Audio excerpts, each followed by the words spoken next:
Bonjour, bien, bienvenue à tout le monde pour la première pause méthode de l'automne. En fait, je me présente, peut-être que vous attendiez de voir Michael à cette étape-ci. Donc, je m'appelle Evelyne Bussière, je suis professeure au département de psychologie à l'UQTR et je suis la nouvelle directrice du Sésame. Donc, c'est pour ça que c'est moi maintenant que vous allez voir durant les pauses méthode. Donc, je co-dirige le Sésame avec Alexandre Willow. Aujourd'hui, en fait, on a une première pause méthode de l'automne qui va s'inscrire dans une programmation qui va paraître dans les prochaines semaines. Donc, surveillez, soyez à l'affût. Il y aura une pause méthode à tous les mois. Aujourd'hui, nous avons Yannick Sirois qui vient nous présenter une pause méthode sur l'analyse de détection du signal. Donc, je vais laisser Alexandre le présenter davantage, puisque c'est un de ses bons collègues, je pense. Oui, merci beaucoup Evelyne pour cette belle introduction. Alors aujourd'hui, nous allons avoir le plaisir d'écouter Yannick. Yannick est diplômé d'un doctorat de recherche en psychologie de l'UQAM. Il a poursuivi un postdoctorat à l'UQTR et maintenant donc à l'Université Laval. Yannick travaille sur les émotions et le raisonnement. Donc les émotions et le raisonnement en utilisant des méthodes expérimentales et psychophysiologiques. En ce moment, Yannick travaille sur un projet de recherche sur les interactions entre le raisonnement, les émotions et le comportement dans le cadre de la pandémie de la Covid-19. Donc, il y a un résumé de ce projet sur Néo-UQTR. Il y a un article qui a été fait sur lui. Je vais me permettre de vous le partager dans le clavardage pour ceux que ça pourrait éventuellement intéresser. Donc, merci beaucoup Yannick de présenter aujourd'hui. Écoutez, sans plus attendre, je vais laisser la parole à Clarisse qui va pouvoir vous expliquer un petit peu le déroulement de l'atelier. Donc, bonne séance à tous. Merci Alexandre de la présentation. Donc, c'est ça, moi c'est Clarisse, je suis coordonnatrice au Sésame. Donc, je me charge de recevoir aussi les demandes de consultation des étudiants, puis les allier avec les conseillers. C'est aussi un autre mandat du Sésame, là, au-delà des pauses méthodes qui ont débuté depuis cet été. Mais pour le fonctionnement des pauses méthodes d'aujourd'hui, en fait, juste deux éléments logistiques. Là. Pour les questions, on vous invite de les écrire dans le clavardage en bas de votre écran Zoom. Puis je vais les adresser à Yannick au fur et à mesure. Donc, je vais l'interrompre en cours de route pour lui adresser les questions. N'hésitez pas, toutes les questions sont vraiment les bienvenues. Et puis, sinon, on va avoir une présentation en novembre, une autre en décembre. Toutes les indications vont être partagées sur notre Facebook du Sésame. Donc, on vous invite vraiment là, à nous suivre là-dessus. On a des belles présentations à venir. Là, ça me brûle de vous le dire, mais on va garder ça secret. Donc, sur ce, on vous dit merci d'être là, puis au plaisir de vous revoir le mois prochain. Alors, parole à Yannick. Merci beaucoup. Bonjour, donc je vais partager tout de suite mon écran.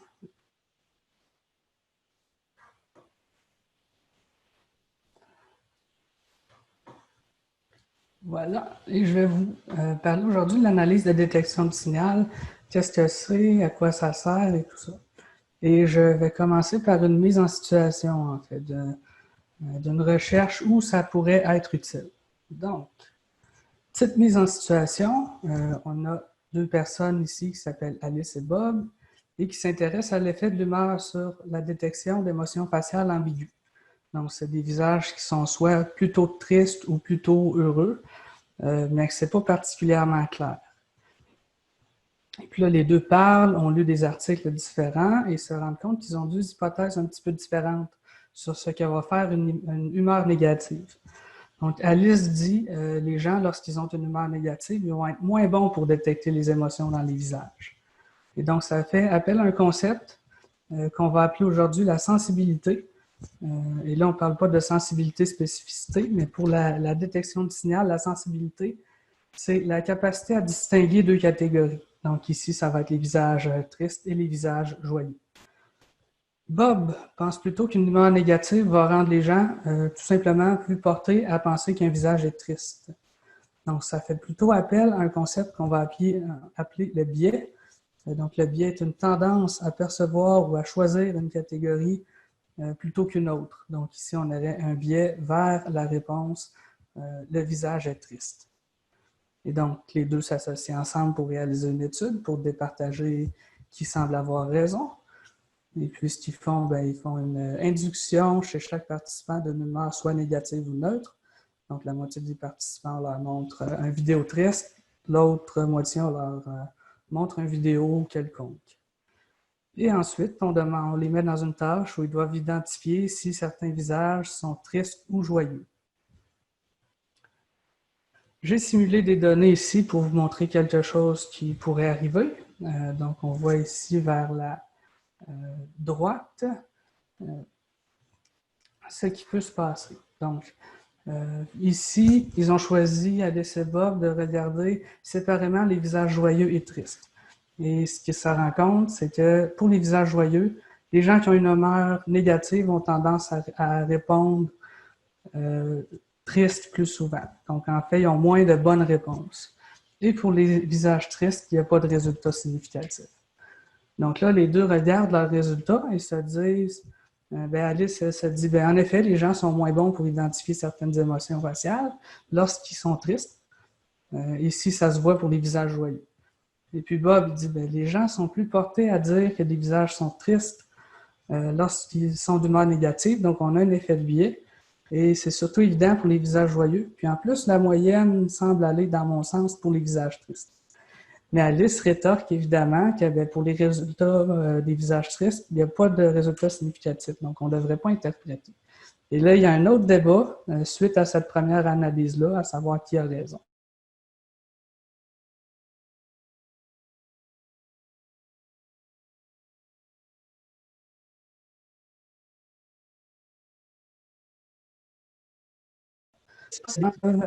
Par exemple, est-ce que c'est Bob? Est-ce que c'est Alice? Est-ce que les deux ont un certain support pour affirmer qu'ils ont raison? Ou est-ce qu'on ne peut pas dire? Bon, je vous laisse y penser un autre 10 secondes.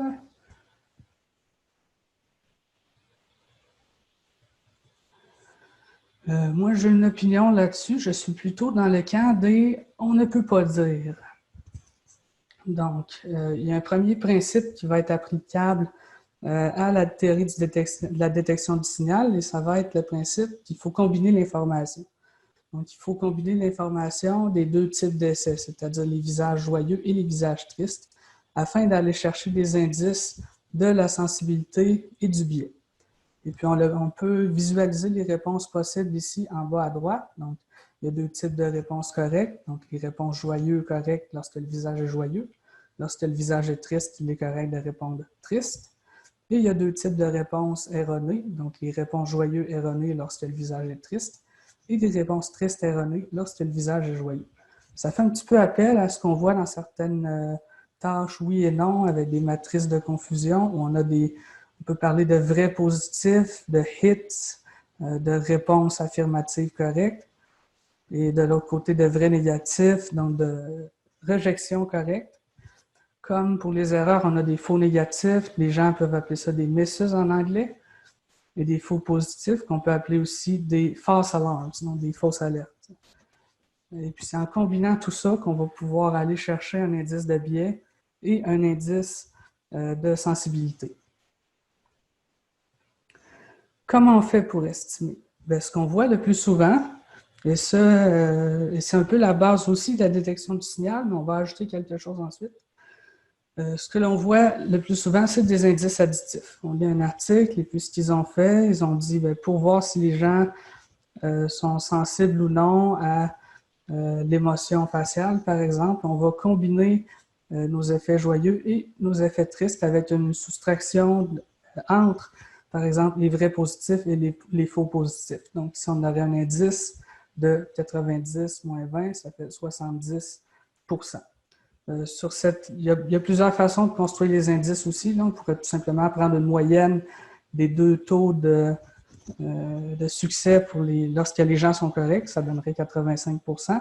Mais l'indice que je propose ici, additif, a une propriété intéressante, c'est que 0, c'est la chance, et puis 1, c'est les réponses parfaites. Et puis, on peut prendre un indice de biais ici, qui est tout simplement la moyenne entre les vrais positifs et les faux positifs. Ici, ça donne 55%. Cet indice-là a aussi quelque chose d'intéressant, c'est que 0,5, ça veut dire pas de tendance à aller vers le joyeux ou le triste. Quelque chose de plus haut que 50% signifie un biais vers les visages joyeux, donc tendance à répondre joyeux plus souvent. Et puis, c'est le contraire pour un indice qui va en dessous de 0,5. Dans ce cas-là, on a un biais vers les visages tristes. C'est une méthode qui peut fonctionner. Je vais vous montrer un petit peu ce qui arrive avec les résultats d'Alice et Bob par la suite. Et puis ensuite, je vais vous montrer où il y a un postulat qui pourrait être amélioré pour aller chercher l'analyse de détection du signal en tant que tel. Bon. Avant ça, j'ai une autre visualisation, en fait, de ce qui se passe avec les indices additifs. Donc, on a ici en noir mes données simulées de la tâche d'Alice et Bob. Et puis, on a sur l'axe des X le nombre de réponses joyeux lorsque le visage est triste. Donc, la bonne réponse ici, le participant parfait aurait 0, donc dirait jamais joyeux lorsque le visage est triste. Et sur l'axe des Y, on a les réponses joyeux lorsque le visage est joyeux.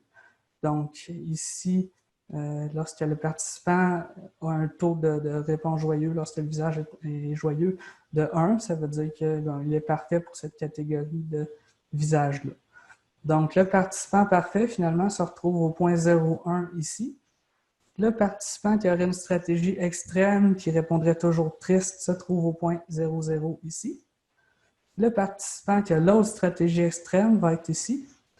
Et la réponse aléatoire, qui est de répondre un peu n'importe comment, se trouverait à avoir 50% de réponses joyeuses, peu importe le type d'essai, donc ce serait ici. Donc, les participants sur un tel graphique se retrouvent toujours dans le haut ici, en haut à gauche. Puis habituellement, il n'y a personne ici dans la moitié en bas à droite. Le point 0,1 ici, en fait, serait un participant qui a toujours la mauvaise réponse, qui n'arrive pas. Les indices additifs, en fait, la façon dont fonctionnent ces indices-là, on voit les 3 points en mauve ici. Et l'utilisation des indices additifs propose que les 3 points en mauve ici ont le même niveau de sensibilité. Et c'est une proposition qui semble correcte au départ, mais on peut voir ensuite que ça ne fonctionnera pas. Je vais vous expliquer pourquoi ensuite. Je vais présenter d'abord les résultats d'Alice et Bob. Donc, Alice et Bob ont calculé un indice additif de sensibilité, un indice additif de biais. Il n'y a pas de résultat pour l'indice de sensibilité et il y a un résultat qui est significatif pour l'indice de biais. Bob, lui, arrête là, il est très content, son hypothèse est confirmée. Mais c'est probablement l'hypothèse la moins intéressante des deux, en fait. C'est juste un biais.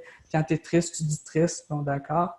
On aimerait savoir si être triste va influencer ta performance et donc, en fait, ta capacité à distinguer les deux catégories. Et donc, Alice, elle se dit, OK, je n'ai pas de résultat ici, mais il y a des postulats avec les indices additifs que je n'aime pas et je vais substituer une méthode qui est quand même, premièrement, qui est bien connue, qui est détaillée, qui a fait l'objet de publications qui sont très, très citées, tout ça. Donc, ce que je vous présente avec l'analyse de détection du signal, c'est pas n'importe quoi. Mais ce que je vais vous présenter aujourd'hui, c'est pourquoi ça marche et pourquoi ça marche mieux que les indices additifs ici, qui ne donnent pas raison à Alice dans mes données simulées. Donc, le problème peut être un petit peu difficile à expliquer, mais j'aime bien le faire avec un exemple un peu extrême. Donc, on va prendre un participant ici qui s'appelle David. David répond 20% joyeux au visage triste, 80% joyeux au visage joyeux. Donc, il est capable de faire la tâche et tout ça. Il y a un indice additif de biais qui est à 0,5, donc aucun biais, répond 80% de biais, peu importe le type d'essai. Et puis, a un indice additif de sensibilité à 0,6. Donc, il est capable de distinguer, mais pas parfaitement. D'accord, ça va bien. Sur notre petit graphique ici, il se situe à ce niveau-ci. On peut imaginer qu'on décide de jouer un petit tour à David. On va lui demander de ne faire aucune erreur au visage triste. Et si on veut être encore plus extrême, on va lui donner $1 à chaque fois qu'il a un visage triste bien identifié. David est un petit malin. Ce qu'il va décider de faire, c'est qu'il va adopter une stratégie extrême, c'est-à-dire qu'il va tout simplement toujours répondre triste. Et donc, il y a un indice additif de biais qui se retrouve à 1, donc c'est le biais maximal vers toujours répondre triste. J'aurais plutôt dû mettre 0 en fait. Non, c'est-à-dire 1, c'est bien ça. Et puis, il y a un indice additif de sensibilité de 0. Donc, c'est comme si David était plus capable de distinguer maintenant, selon cet indice-là, si les visages sont tristes ou joyeux. Mais intuitivement, est-ce qu'on pense vraiment que David est incapable de distinguer? Non, on pense plutôt qu'il a changé de stratégie, ce qui a affecté son biais. C'est-à-dire qu'il suit où l'argent va. Et puis, il est probablement quand même capable de distinguer certains visages tristes et joyeux. C'est juste qu'on ne le voit pas avec l'indice additif. Et ça, c'est un problème, en fait, parce qu'on n'a pas... Ce qu'on souhaite faire, c'est vraiment séparer d'un côté le biais et de l'autre côté la sensibilité. Et là, on a une manipulation qui, intuitivement, va affecter seulement le biais, mais qui sur les indices additifs, affecte aussi la sensibilité. Ça nous indique qu'il y a quelque chose qui arrive et qui n'est pas tout à fait correct, en fait. Donc, ici, la différence, en fait, entre ce qui va être la théorie de la détection du signal et puis les indices additifs, c'est de quoi ont l'air plusieurs biais différents pour un même niveau de sensibilité. Ce que propose l'indice additif, c'est que ça va ressembler à la ligne mauve ici, donc toutes les valeurs pour un même indice linéaire de précision. Donc, vous êtes aussi précis, bien, vous êtes aussi sensible à 80% de bonnes réponses dans les deux catégories et puis à 60% dans une catégorie, 100% pour l'autre, selon ces indices-là. Et puis, selon la théorie de la détection du signal, ce n'est pas tout à fait ce qui arrive. La théorie de détection du signal propose que la relation n'est pas linéaire comme ça, que la relation passe par les deux valeurs extrêmes et qu'il y a une courbe comme ça qui décrit différentes combinaisons de taux de succès et d'erreur pour un même niveau de sensibilité. Et il y a des études empiriques dans plusieurs domaines, en fait, qui leur donnent raison. Donc, la présupposition de linéarité ici est fausse. Et pourtant, c'est là-dessus que se basent nos indices additifs.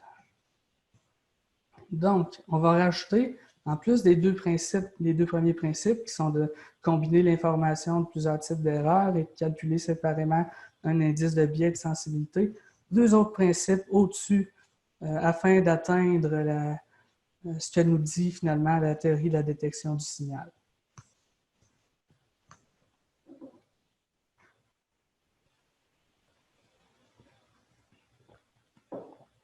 Je vais débarquer un petit peu des visages tristes et joyeux pour 2 ou 3 slides. Je vais présenter des effets un peu plus perceptuels pour changer un petit peu, parce que ça peut être un peu plus clair dans la présentation, parce que c'est le fun à voir aussi. Donc, voici une autre tâche qu'on pourrait traiter un peu avec les mêmes principes. Il y a deux cercles. Il y a un des deux cercles qui est plus foncé, l'autre est le plus pâle. Ça peut être difficile de distinguer les deux comme ça, peut-être si vous les regardez bien, mais si je vous les faisais apparaître pour 250 millisecondes, il y aurait des bonnes réponses, il y aurait des erreurs. Et ce qu'on peut trouver dans des tâches comme ça, bien, les gens peuvent l'avoir, par exemple, 70% du temps. Donc, on fait 100 essais, la personne a la bonne réponse 70% du temps. Pourquoi? Bon, comment on explique ça? C'est pas seulement parce que les gens sont capables, parce que si c'était une petite dichotomie capable, pas capable, ils l'auraient soit 100% du temps, soit au niveau de la chance, c'est-à-dire 50% du temps. C'est pas ce qui arrive. C'est pas non plus seulement de la chance, parce que si c'était seulement de la chance, bien, ce serait 50% du temps. 70 sur 100, c'est statistiquement plus fort que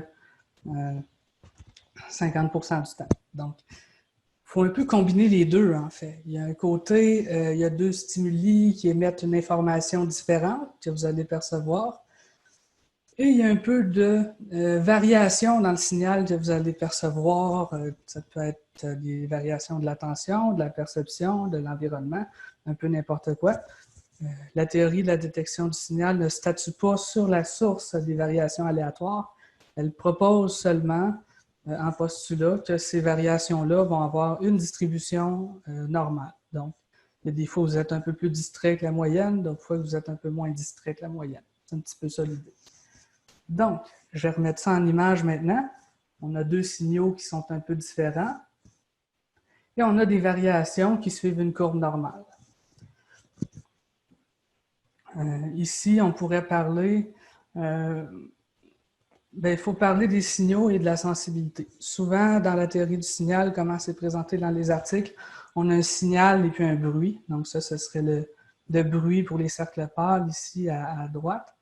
Et le signal serait les cercles foncés. On peut l'appliquer tout aussi bien à deux catégories, donc il y a deux signaux différents. Et ce qui va déterminer votre capacité à détecter ces signaux-là, c'est la différence entre la façon dont vous percevez finalement un cercle pâle et un cercle foncé. Donc, si on a un cercle pâle, un cercle foncé, en fait c'est l'inverse, moi aussi je me trompe, ils se ressemblent beaucoup. Donc, on peut les représenter en tant que deux courbes normales ici qui sont très, très rapprochées et qui sont très superposées. Et puis, s'il y a un signal qui est émis, habituellement, le signal du cercle pâle, je veux juste m'assurer, Clarisse, donne-moi un thumbs up si tu vois ma souris. C'est quand même un peu important. Oui, c'est bon. OK, c'est bon, merci. Donc, le cercle pâle émet habituellement ce signal-ci, mais des fois, il émet un signal qui ressemble plus à ce que l'on perçoit lorsque c'est un cercle foncé. C'est à ce moment-là qu'il peut y avoir de la confusion. On peut faire une petite manipulation expérimentale dans cette petite tâche-là. On va rajouter un background gris intermédiaire. Là, on voit très bien quel cercle est le pâle, quel cercle est le foncé. Et donc, ce qu'on est en train de faire, si on prend les images ici des deux courbes, on est en train d'éloigner les courbes. Donc, il va y avoir maintenant beaucoup moins de chevauchement, beaucoup moins de confusion, beaucoup moins de cercles foncés que l'on perçoit comme pâles et vice-versa. Et donc, ce qu'on vient faire, en éloignant les deux courbes, on vient... c'est-à-dire, l'éloignement des courbes va refléter la sensibilité. Quand les courbes sont très superposées, on est peu sensible. Si les deux courbes sont exactement à la même position, c'est comme si les deux cercles étaient vraiment du même gris, donc on ne peut pas distinguer.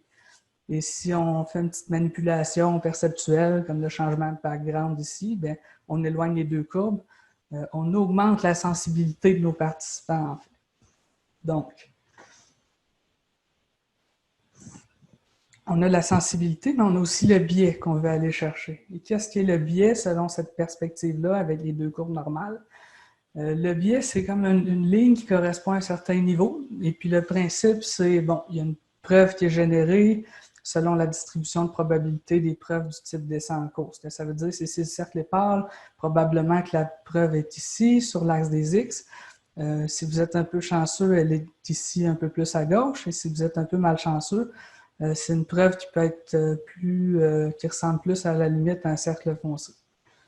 Et ensuite, on classifie l'information dans une des deux catégories, ici pâle ou foncé, par comparaison des preuves avec un critère qui peut être représenté par une ligne ici, par la ligne orange. Donc, en fait, tout ce qui est à gauche du critère va être considéré comme un cercle pâle et tout ce qui est à droite du critère va être considéré comme un cercle foncé. Donc, maintenant, on a à la fois un exemple d'une manip qui va changer le critère, c'est la manip dont je vous parlais, donner $1 pour une bonne réponse à un des deux types d'essais et pas pour l'autre. Donc, le critère va probablement être plus extrême à ce moment-là. Donc, pour résumer un petit peu, le modèle de la détection du signal, c'est deux courbes et un critère. Donc, deux courbes normales ici, un critère là.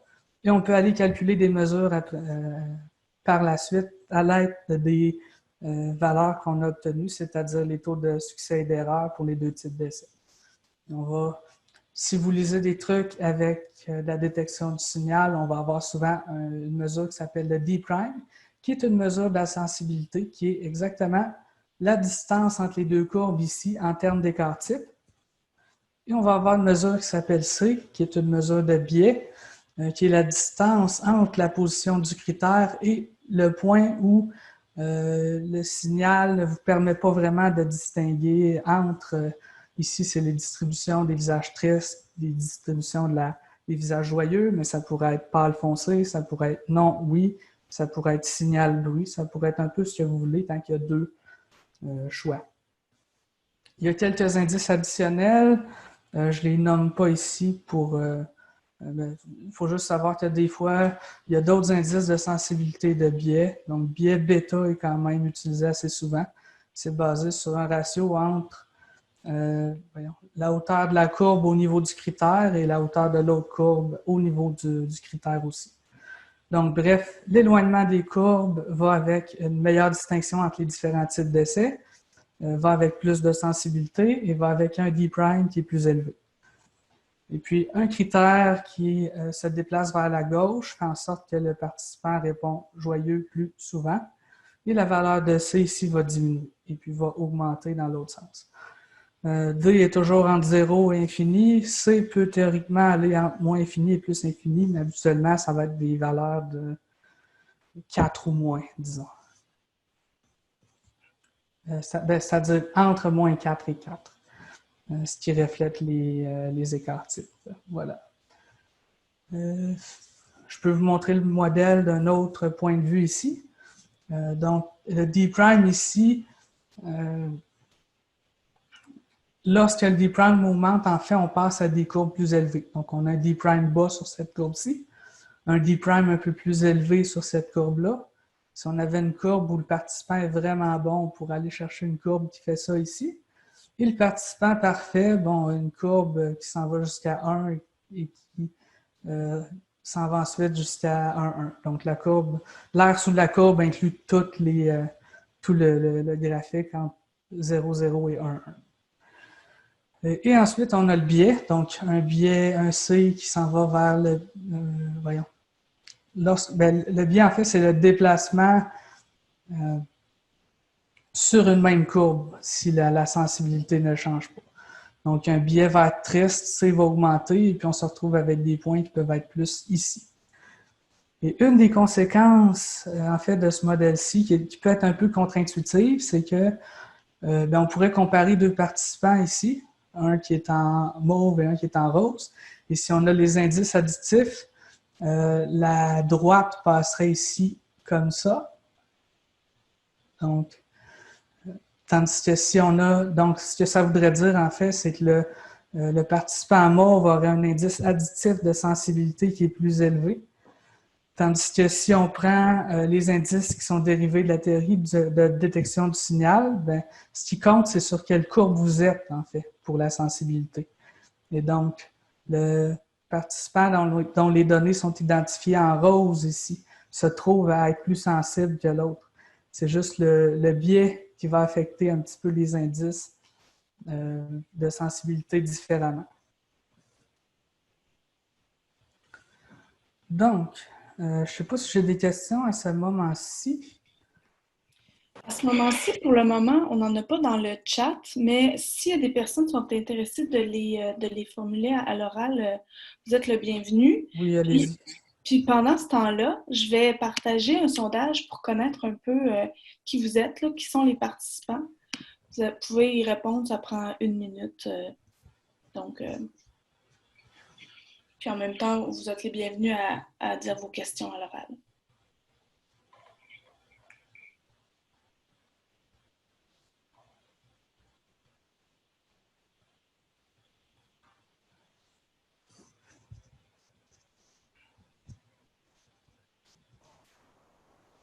Je vais peut-être profiter de poser une question pour Yannick.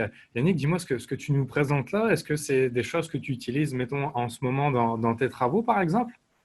Oui, tout à fait. Moi, j'ai des tâches de raisonnement souvent où il y a une réponse qui est bonne et l'autre qui ne l'est pas.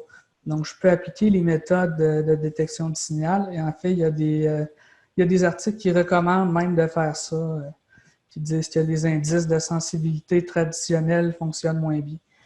Je connaissais même avant ça parce que j'avais des tâches où c'était des cercles gris et de la luminance. Donc, c'est pas tout à fait ce que je vous ai présenté là avec le background, là, mais c'est un petit peu dans le même type. Et donc, encore une fois, ça s'appliquait. Ces trucs-là s'appliquent dès qu'il y a deux types d'essais, en fait. Là.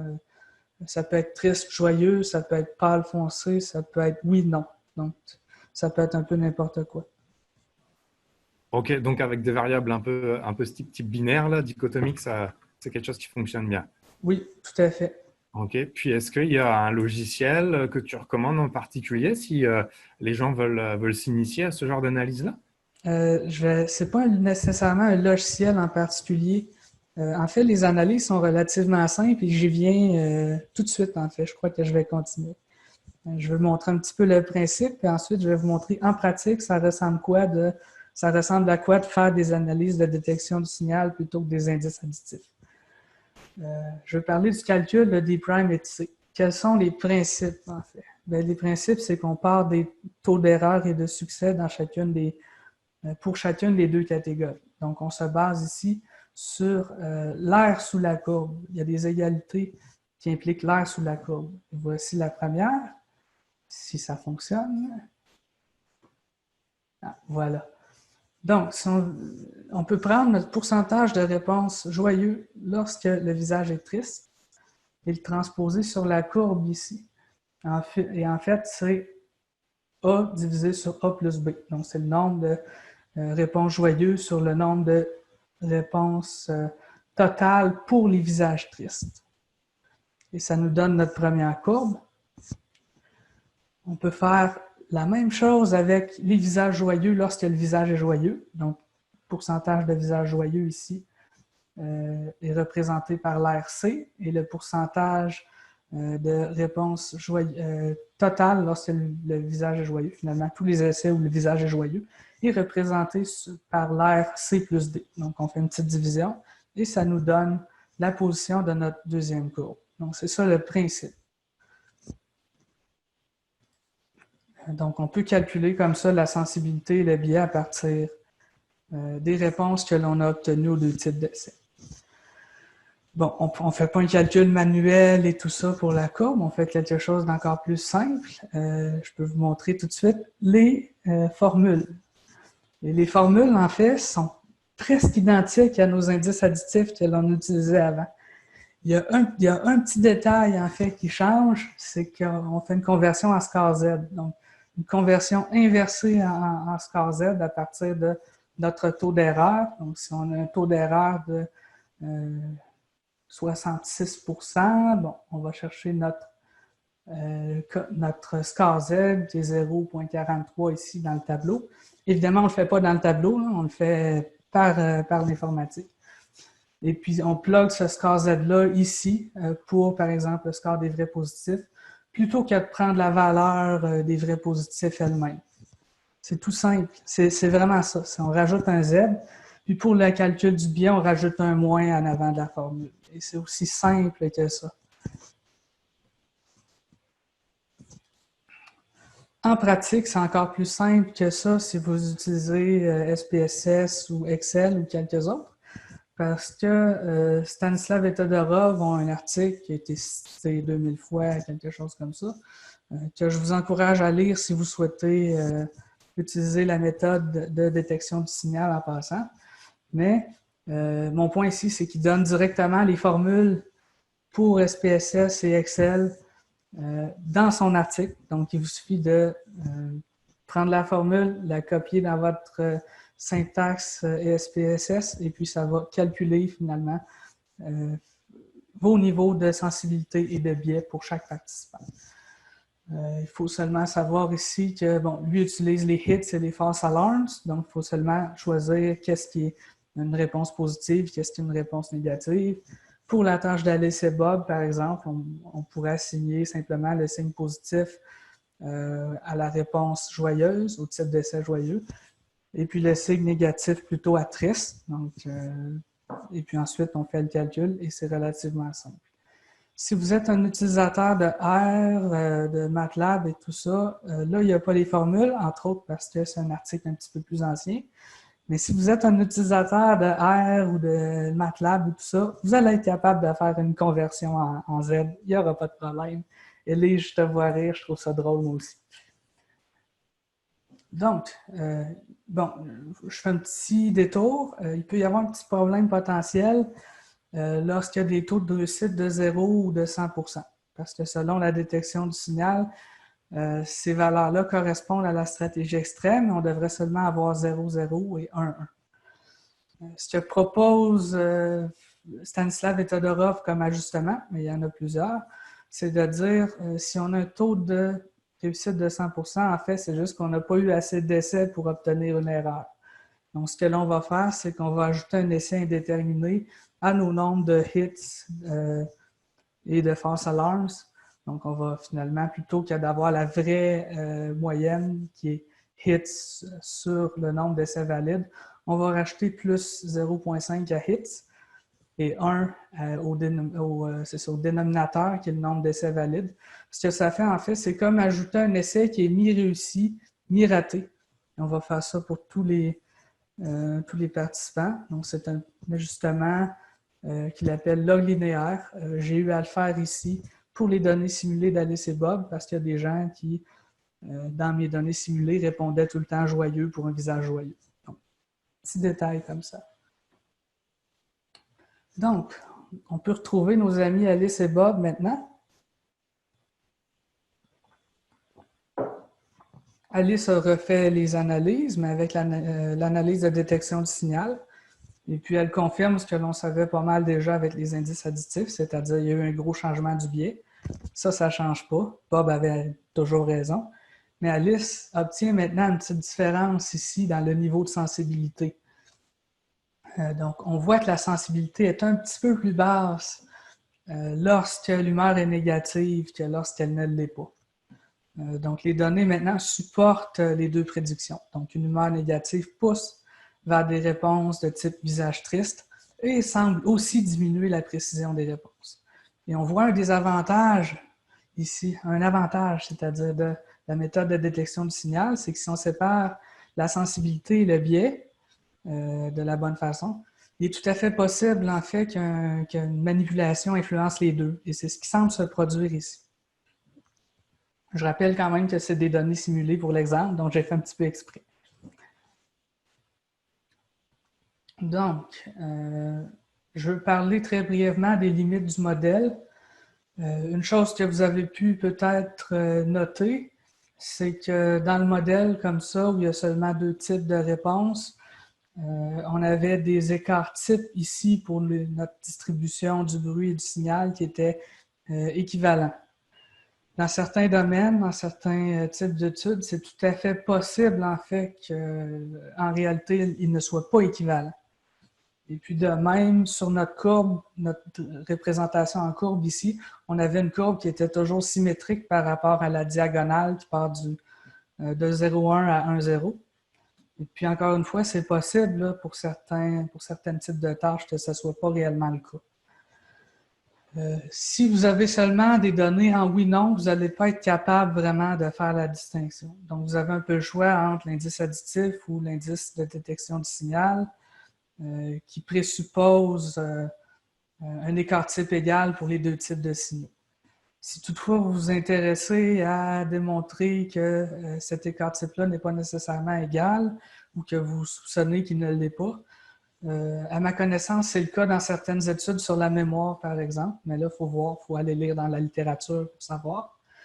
Il faut adopter une méthode un peu plus complexe. Il faut, par exemple, demander des niveaux de confiance, donc des réponses plutôt que joyeux et triste, ça va être clairement joyeux, probablement triste et clairement triste. Et ensuite, on peut calculer notre indice de biais pour plusieurs niveaux. Donc, critère 1, on a un premier point qui se trouve ici. Critère 2, un point qui se trouve ici. Critère 3, un point qui se trouve ici. Et bon, évidemment, en changeant le critère, on ne pense pas qu'on est en train de changer la précision de la personne, c'est-à-dire sa sensibilité. C'est vraiment le critère qui change selon quelle réponse on va considéré comme un OK, ce visage-là est joyeux et OK, ce visage-là est plutôt triste. Et donc, on peut placer plusieurs points, extrapoler une courbe et prendre comme indice de sensibilité l'air sous la courbe. Donc, c'est le genre de truc qu'il faut faire si on veut aller un peu plus loin. Et puis, bon, il y a des désavantages aussi, là. Une personne qui ne doit pas seulement dire joyeux ou triste, mais qui doit évaluer son propre niveau de confiance, peut être en train, par exemple, de penser, oui, à joyeux ou triste, mais aussi à son niveau de confiance. Donc, on n'a pas... on peut penser que le fait d'avoir à penser à autre chose, finalement, va changer la performance et tout ça. Donc, c'est toujours une idée de trade-off. Donc, il y a un échange entre une espèce de, comment dire, une rigueur statistique, le fait d'accepter un postulat de moins, et puis le fait d'avoir accès au processus qui nous intéresse pour vrai. Donc, ça ici, c'est un exemple de qu'est-ce qu'on peut faire lorsqu'on pense que les écarts types peuvent ne pas être égaux. Donc, j'ai pas mal fini. Pour vous faire un petit résumé rapide, l'analyse de détection permet de séparer la sensibilité et le critère de réponse, où on peut parler du biais, de manière habituellement plus précise que les indices additifs. Donc, on va chercher les processus sous-jacents un petit peu mieux que de juste additionner des taux d'erreur et tout ça sans faire la conversion en score Z. C'est une méthode qui est utilisable pour des tâches de type oui ou non, mais aussi des tâches à deux choix. Et pour deux sources, si vous voulez une source relativement courte, c'est l'article de Stanislav et Todorov qui, selon moi, demeure la référence. Si vous voulez vraiment pousser plus loin, la meilleure référence, selon moi, et je l'ai utilisé un peu en bâtissant le talk, c'est le livre de Macmillan et Creelman qui porte entièrement sur la théorie de la détection. C'est pas mal ça. Un grand merci Yannick. Écoute, c'était très agréable de t'écouter puis d'avoir une théorie qui quand même peut sembler relativement complexe à aborder de façon très posément par toi. Fait que c'était vraiment bravo. Moi, c'est le mot qui me vient. Puis écoute, comme question, je sais que tu l'as bien précisé là, que c'était pour des variables de type dichotomique, mais je me demandais au cas où, est-ce que tu as entendu peut-être des adaptations là où on aurait peut-être 3 ou 4 catégories? Parce que je comprends bien la courbe un petit peu de normalité qu'il y a derrière ça. Puis je me demandais à quel point ça pouvait être peut-être possible d'ajouter une troisième catégorie, puis d'aller chercher une troisième courbe, ou de rentrer dans un modèle, au lieu d'être en 2D, d'être dans un modèle 3D, peut-être au niveau de ce que tu as présenté au début par rapport aux biais, aux critères. Et je me demandais, est-ce que tu as entendu parler de quelque chose qui pouvait aller dans ce sens-là, ou c'est vraiment à 2 puis c'est carré? Je semble me rappeler qu'il y a des gens qui ont tenté d'adapter pour 3. À ma connaissance, c'était quand même complexe, là. Je ne sais pas à quel point je serais à l'aise moi-même d'utiliser ça. Il faudrait que je pousse moi-même mes connaissances méthodologiques peut-être là, pour le faire. Mais à la base, c'est vraiment fait pour 2. OK, parfait. Merci beaucoup.